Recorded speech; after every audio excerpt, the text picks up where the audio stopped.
Two great mysteries dominate our lives: love and money. What is love is a question that has been endlessly explored in stories, songs, books, movies, and television. But the same cannot be said about the question, what is money?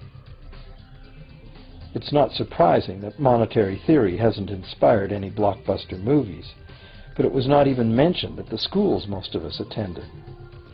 For most of us, the question, where does money come from, brings to mind a picture of the mint printing bills and stamping coins.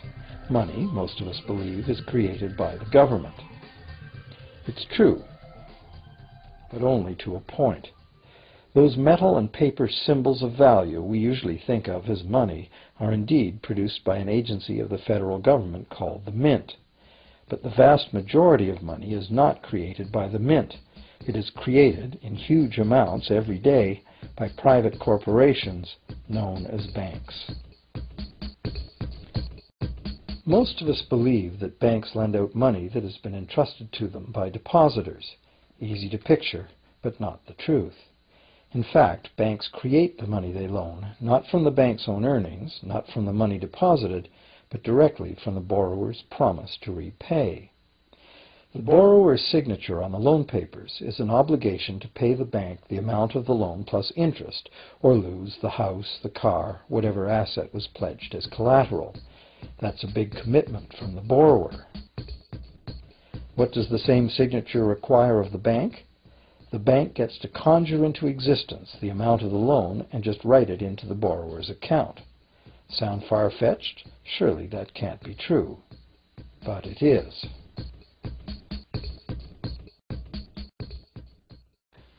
To demonstrate how this miracle of modern banking came about, consider this simple story, the goldsmith's tale. Once upon various times, pretty much anything was used as money. It just had to be portable, and enough people had to have faith that it could later be exchanged for things of real value, like food, clothing, and shelter. Shells, cocoa beans, pretty stones, even feathers have been used as money. Gold and silver were attractive, soft, and easy to work with, so some cultures became expert with these metals.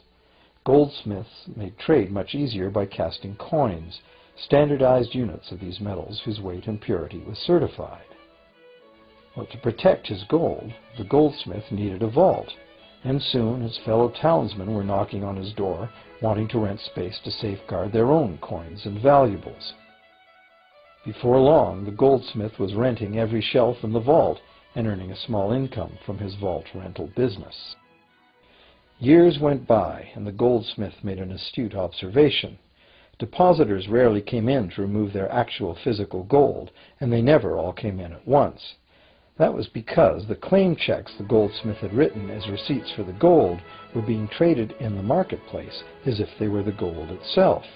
This paper money was far more convenient than heavy coins, and amounts could simply be written instead of laboriously counted one by one for each transaction. Meanwhile, the goldsmith had another business. He lent out his gold, charging interest. Well, as convenient claim check money came into acceptance, borrowers began asking for their loans in the form of these claim checks instead of the actual metal. As industry expanded, more and more people asked the goldsmith for loans. This gave the goldsmith an even better idea.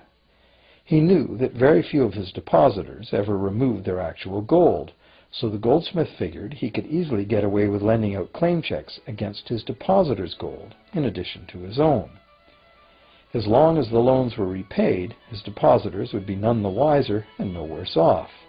And the goldsmith, now more banker than artisan, would make a far greater profit than he could by lending only his own gold. For years, the goldsmith secretly enjoyed a good income from the interest earned on everybody else's deposits. Now a prominent lender, he grew steadily richer than his fellow townsmen, and he flaunted it. Suspicions grew that he was spending his depositors' money.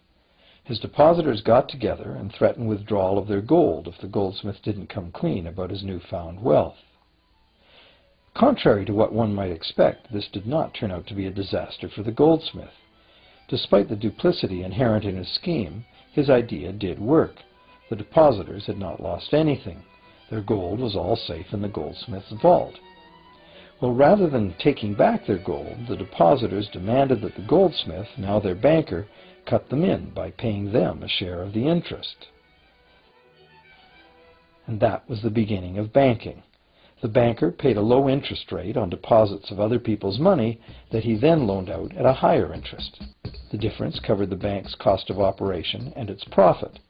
The logic of this system was simple, and it seemed like a reasonable way to satisfy the demand for credit. However, this is not the way banking works today.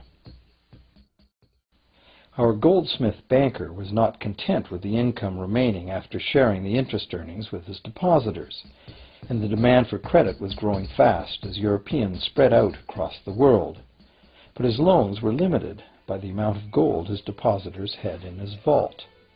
That's when he got an even bolder idea. Since no one but himself knew what was actually in his vaults, he could lend out claim checks on gold that wasn't even there. As long as all the claim check holders didn't come to the vault at the same time and demand real gold, how would anyone find out? This new scheme worked very well, and the banker became enormously wealthy on the interest paid on gold that did not exist. The idea that the banker would just create money out of nothing was too outrageous to believe, so for a long time the thought did not occur to people. But the power to just invent money went to the banker's head, as you can well imagine. In time, the magnitude of the banker's loans and his ostentatious wealth did trigger suspicions once again. Some borrowers started to demand real gold instead of paper representations. Rumors spread. Suddenly, several wealthy depositors showed up to remove their gold. The game was up. A sea of claim check holders flooded the street outside the closed doors of the bank. Alas, the banker did not have enough gold and silver to redeem all the paper he had put into their hands. This is called a run on the bank, and it is what every banker dreads. This phenomenon of a run on the bank ruined individual banks and, not surprisingly, damaged public confidence in all bankers. It would have been straightforward to outlaw the practice of creating money from nothing. But the large volumes of credit the bankers were offering had become essential to the success of European commercial expansion. So instead, the practice was legalized and regulated. Bankers agreed to abide by limits on the amount of fictional loan money that could be lent out. The limit would still be a number much larger than the actual value of gold and silver in the vault. Quite often the ratio was 9 fictional dollars to 1 actual dollar in gold.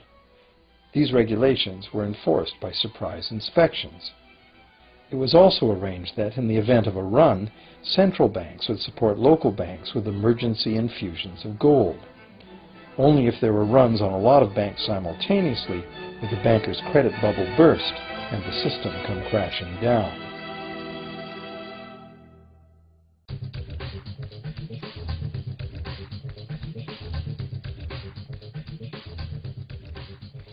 Over the years, the fractional reserve system and its integrated network of banks backed by a central bank has become the dominant money system of the world.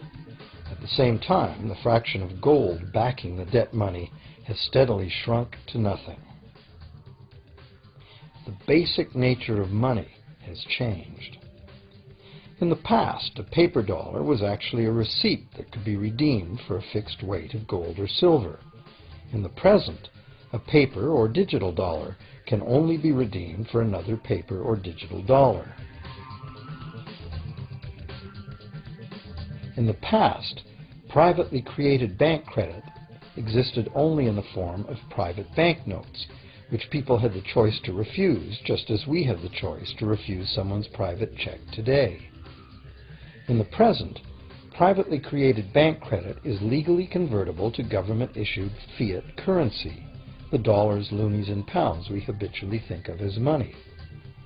Fiat currency is money created by government fiat or decree, and legal tender laws declare that citizens must accept this fiat money as payment for debt, or else the courts will not enforce the obligation. So now the question is, if governments and banks can both just create money, then how much money exists? In the past, the total amount of money in existence was limited to the actual physical quantities of whatever commodity was in use as money. For example, in order for new gold or silver money to be created, more gold or silver had to be found and dug out of the ground. In the present, money is literally created as debt. New money is created whenever anyone takes a loan from the bank. As a result, the total amount of money that can be created has only one real limit: the total level of debt.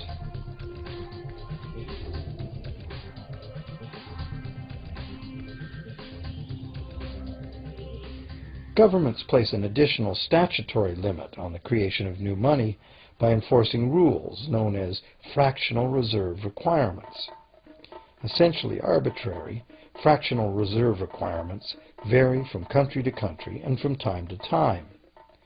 In the past, it was common to require banks to have at least $1 worth of real gold in the vault to back $10 worth of debt money created.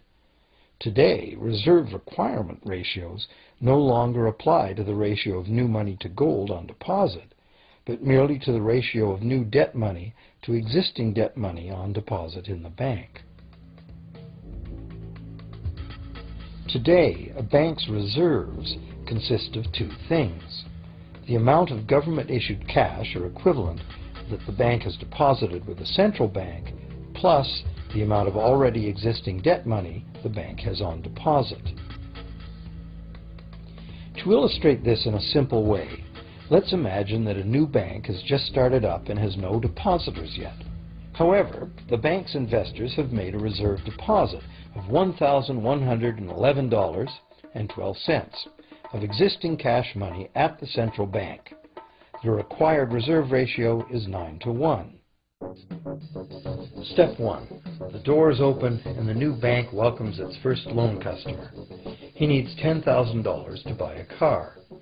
At the 9-to-1 reserve ratio, the new bank's reserve at the central bank, also known as high-powered money, allows it to legally conjure into existence 9 times that amount, or $10,000, on the basis of the borrower's pledge of debt. This $10,000 is not taken from anywhere. It's brand new money simply typed into the borrower's account as bank credit. The borrower then writes a check on that bank credit to buy the used car. Step 2. The seller then deposits this newly created $10,000 at her bank. Unlike the high-powered government money deposited at the central bank, this newly created credit money cannot be multiplied by the reserve ratio.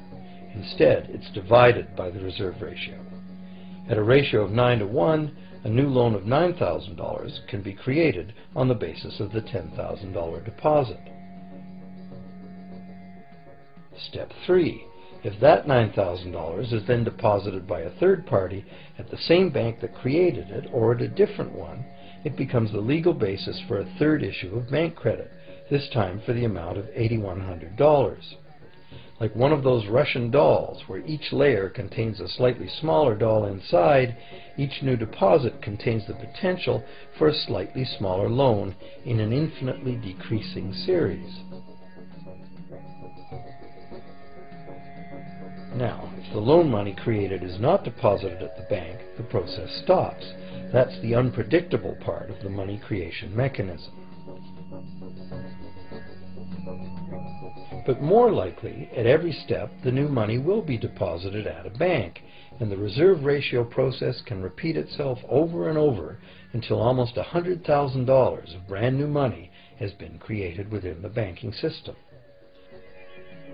All of this new money has been created entirely from debt, and the whole process has been legally authorized by the initial reserve deposit of just $1,111.12, which is still sitting untouched at the central bank.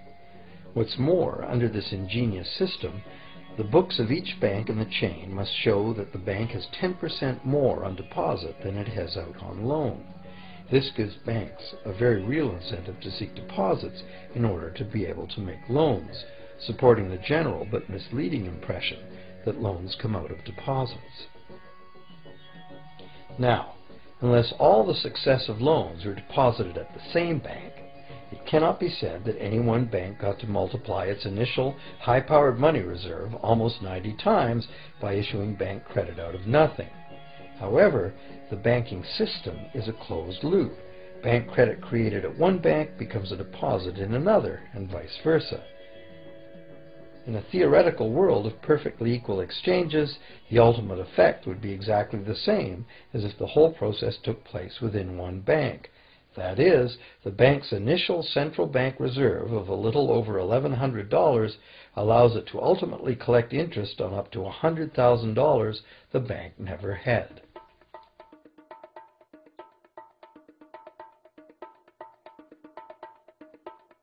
If that sounds ridiculous, try this. In recent decades, as a result of steady lobbying by the banks, the requirements to make a reserve deposit at the nation's central bank have all but disappeared in some countries, and actual reserve ratios can be much higher than 9-to-1. For some types of accounts, 20-to-1 and 30-to-1 ratios are common. And even more recently, by using loan fees to raise the required reserve from the borrower, banks have now found a way to circumvent reserve requirement limitations entirely. So, while the rules are complex, the common sense reality is actually quite simple. Banks can create as much money as we can borrow.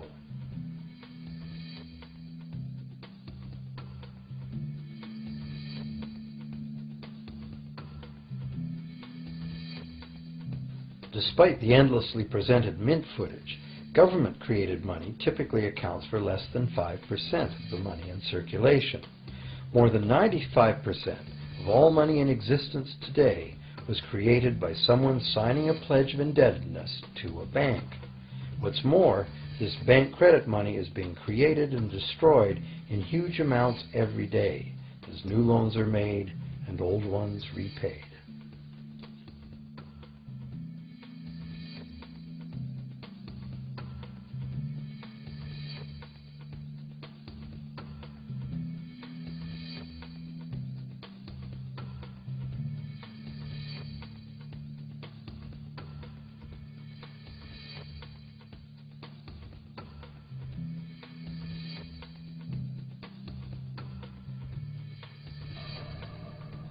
Banks can only practice this money system with the active cooperation of government.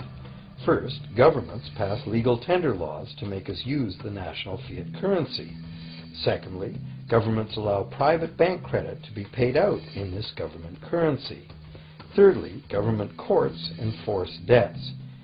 And lastly, governments pass regulations to protect the money system's functionality and credibility with the public, while doing nothing to inform the public about where money really comes from.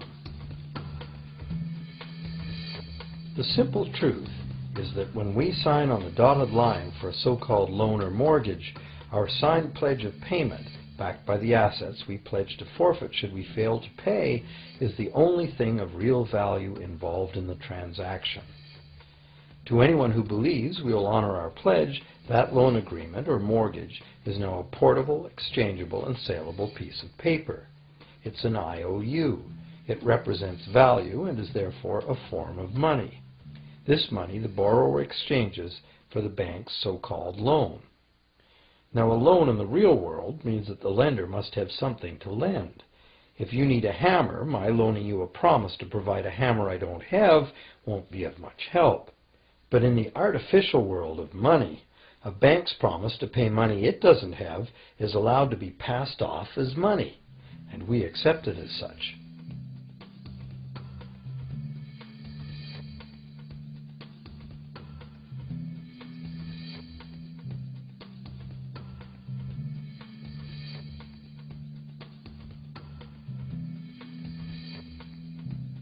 Once the borrower signs the pledge of debt, the bank then balances the transaction by creating, with a few keystrokes on a computer, a matching debt of the bank to the borrower. From the borrower's point of view, this becomes loan money in his or her account, and because the government allows this debt of the bank to the borrower to be converted to government fiat currency, everyone has to accept it as money. Again, the basic truth is very simple. Without the document the borrower signed, the banker would have nothing to lend.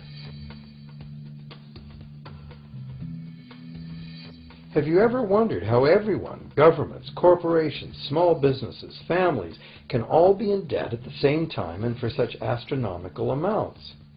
Have you ever questioned how there can be that much money out there to lend? Now you know. There isn't. Banks do not lend money. They simply create it from debt. And as debt is potentially unlimited, so is the supply of money. And as it turns out, the opposite situation is also true. Isn't it astounding that despite the incredible wealth of resources, innovation, and productivity that surrounds us, almost all of us, from governments to companies to individuals, are heavily in debt to bankers? If only people would stop and think, how can that be? How can it be that the people who actually produce all the real wealth in the world are in debt to those who merely lend out the money that represents the wealth? Even more amazing is that once we realize that money really is debt, we realize that if there was no debt, there'd be no money.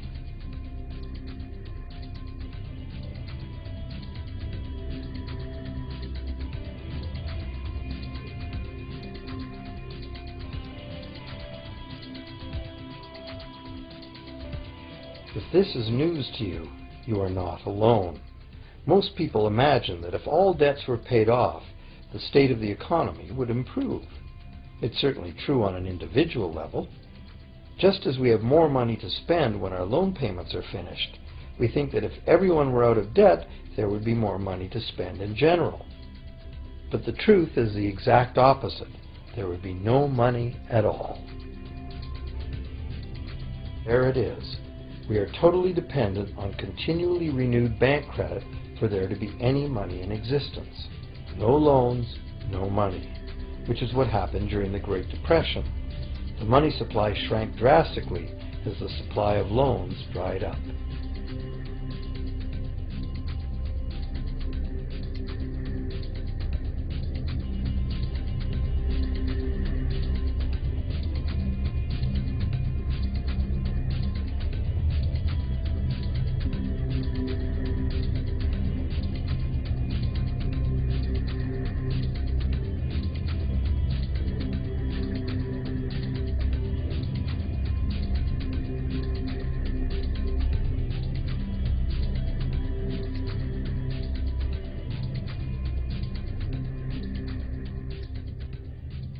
And that's not all.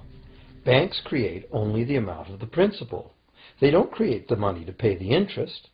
Where is that supposed to come from? The only place borrowers can go to obtain the money to pay interest is the general economy's overall money supply.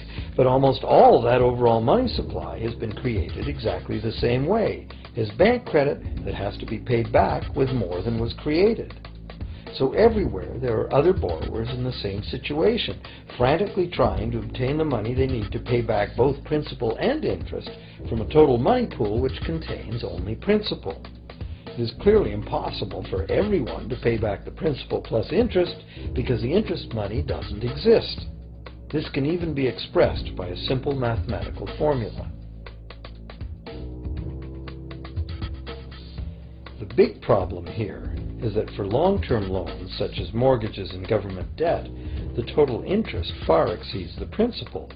So unless a lot of extra money is created to pay the interest, it means a very high proportion of foreclosures and a non-functioning economy. To maintain a functional society, the rate of foreclosure needs to be low. And so, to accomplish this, more and more new debt money has to be created to satisfy today's demands for money to service the previous debt. But of course, this just makes the total debt bigger, and that means more interest must ultimately be paid, resulting in an ever-escalating and inescapable spiral of mounting indebtedness.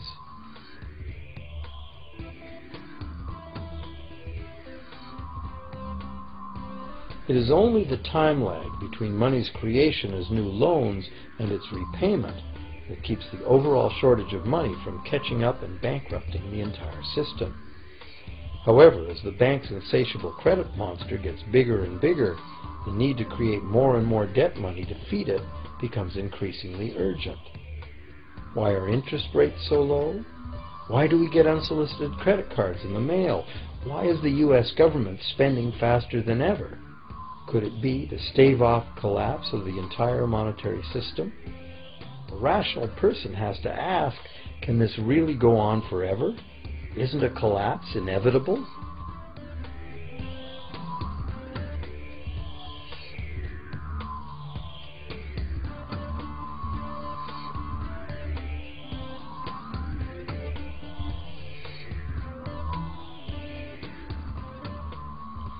Money facilitates production and trade. As the money supply increases, money just becomes increasingly worthless unless the volume of production and trade in the real world grows by the same amount. Add to this the realization that when we hear that the economy is growing at 3% per year, it sounds like a constant rate, but it's not. This year's 3% represents more real goods and services than last year's 3% because it's 3% of the new total. Instead of a straight line, as is naturally visualized from the words, it is really an exponential curve getting steeper and steeper. The problem, of course, is that perpetual growth of the real economy requires perpetually escalating use of real-world resources and energy. More and more stuff has to go from natural resource to garbage every year, forever, just to keep this system from collapsing.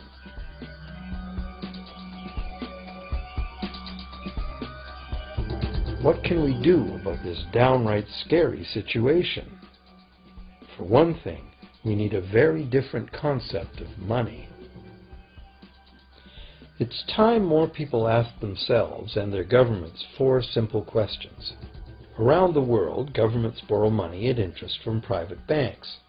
Government debt is a major component of total debt, and servicing that debt takes a big chunk of our taxes. Now we know that banks simply create the money they lend, and that governments have given them permission to do this. So the first question is, why do governments choose to borrow money from private banks at interest when government could create all the interest-free money it needs itself? And the second big question is, why create money as debt at all? Why not create money that circulates permanently and doesn't have to be perpetually reborrowed at interest in order to exist? The third question, how can a money system that can only function with perpetually accelerating growth be used to build a sustainable economy? Isn't it logical that perpetually accelerating growth and sustainability are incompatible?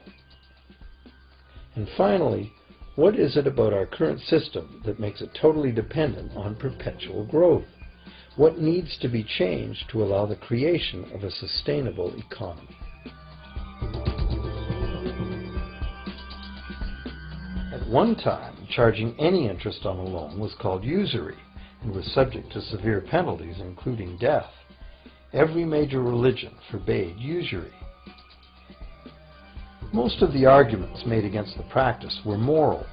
It was held that money's only legitimate purpose was to facilitate the exchange of real goods and services. Any form of making money from simply having money was regarded as the act of a parasite or of a thief. However, as the credit needs of commerce increased, the moral arguments eventually gave way to the argument that lending involves risk and loss of opportunity to the lender, and therefore attempting to make a profit from lending is justified. Today, these notions seem quaint. Today, the idea of making money from money is held as an ideal to strive for. Why work when you can get your money to work for you? However, in trying to envision a sustainable future, it's very clear that the charging of interest is both a moral and a practical problem. Imagine a society and economy that can endure for centuries because, instead of plundering its capital stores of energy, it restricts itself to present-day income. No more wood is harvested than grows in the same period. All energy is renewable, solar, gravitational, geothermal, magnetic, and whatever else we discover. This society lives within the limits of its non-renewable resources by reusing and recycling everything, and the population just replaces itself. Such a society could never function using a money system utterly dependent on perpetually accelerating growth. A stable economy would need a money supply at least capable of remaining stable without collapsing. Let's say the total volume of this stable money supply is represented by this big circle. Let's also imagine that moneylenders must actually have existing money to lend. If some people within this money supply begin systematically lending money at interest, their share of the money supply will grow. If they continually reloan at interest all the money that gets paid back, what's the inevitable result? Whether it's gold, fiat, or debt money doesn't matter. The moneylenders will end up with all the money.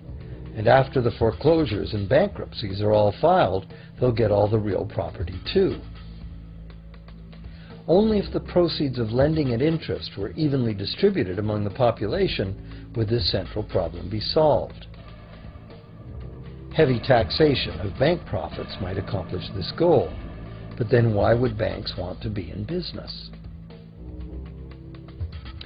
If we were ever able to free ourselves of the current situation, we could imagine banking run as a non-profit service to society, dispersing its interest earnings as a universal citizen dividend, or lending without charging interest at all.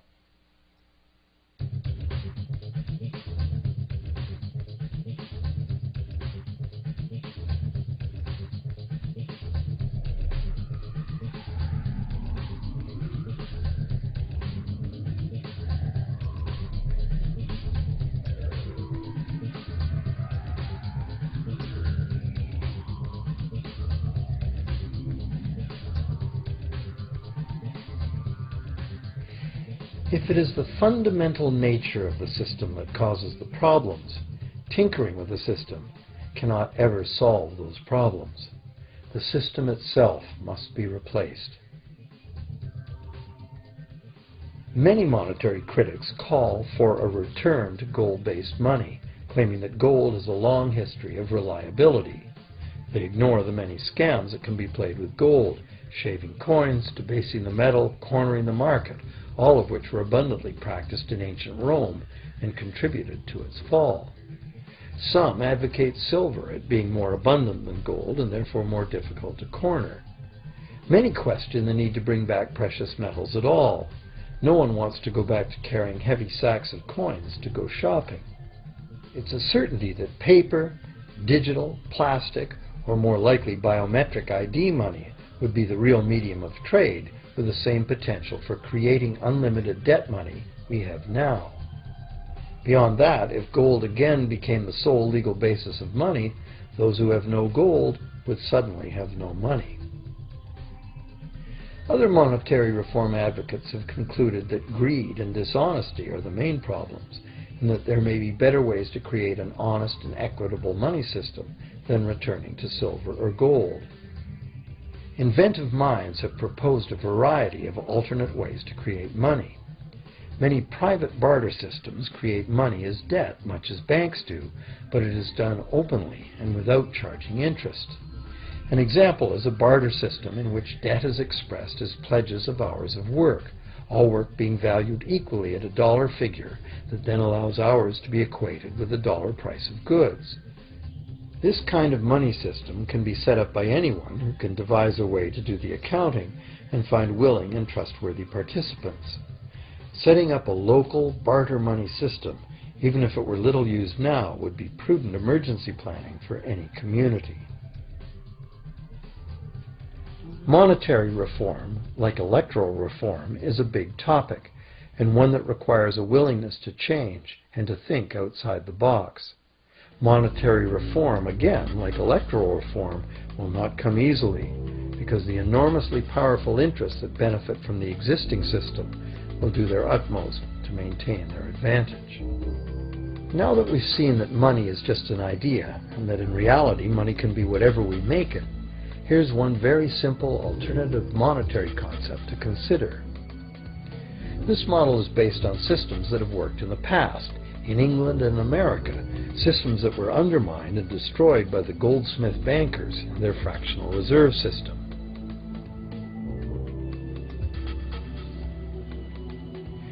create an economy based on permanent interest-free money, money could simply be created and spent into the economy by the government, preferably on long-lasting infrastructure that facilitates the economy, such as roads, railroads, bridges, harbors, and public markets. This money would not be created as debt, it would be created as value, that value being in the form of whatever it was spent on. If this new money facilitated a proportional increase in trade requiring its use, it would cause no inflation whatsoever. If government spending did cause inflation, there would be two courses of action available. Inflation is equivalent in effect to a flat tax on money. Whether the money goes down in value 20% or the government takes 20% of our money away from us, the effect on our buying power is the same. Viewed this way, inflation in place of taxation might be politically acceptable if well spent and kept within limits. Or government could choose to counter inflation by collecting tax monies that it then takes out of use, thus reducing the money supply and restoring its value. To control deflation, which is the phenomenon of falling wages and prices, the government would simply spend more money into existence. With no competing private debt money creation, governments would have more effective control of their nation's money supply. The public would know whom to blame if things went wrong. Governments would rise and fall on their ability to preserve the value of money. Government would operate primarily on taxes, as it does now, but tax money would go much, much further, as none of it would be required to pay interest to private bankers. There could be no national debt if the federal government simply created the money it needed. Our perpetual collective servitude to the banks through interest payments on government debt would be impossible.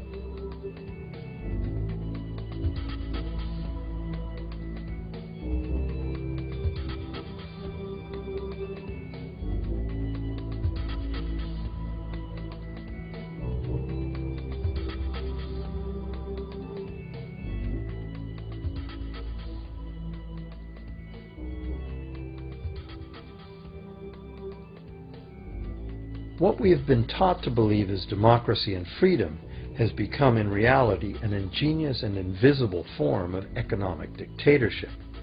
As long as our entire society remains utterly dependent on bank credit for its supply of money, bankers will be in the position to make the decisions on who gets the money they need and who doesn't.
Few people are aware today that the history of the United States since the Revolution in 1776 has been, in large part, the story of an epic struggle to get free and stay free of control by the European international banks. This struggle was finally lost in 1913 when President Woodrow Wilson signed into effect the Federal Reserve Act, putting the international banking cartel in charge of creating America's money.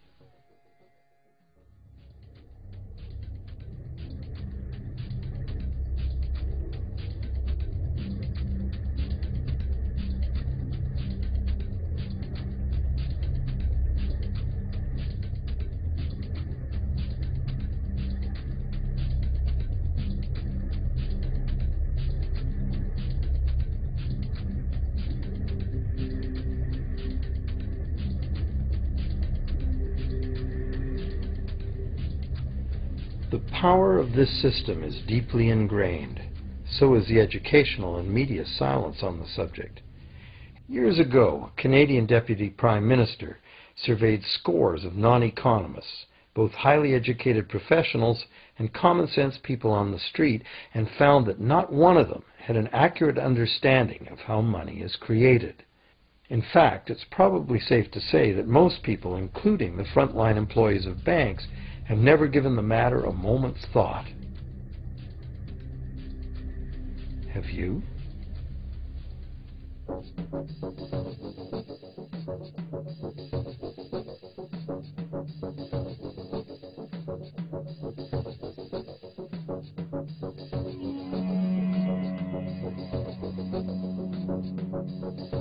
The modern money-as-debt system was born a little over 300 years ago, when the first Bank of England was set up with a royal charter for fractional lending of gold receipts at a modest ratio of 2 to 1.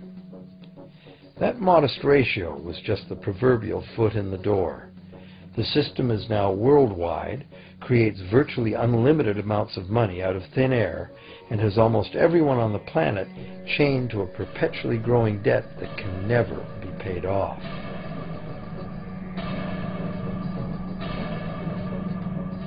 Could it have all happened by accident? Or is it a conspiracy?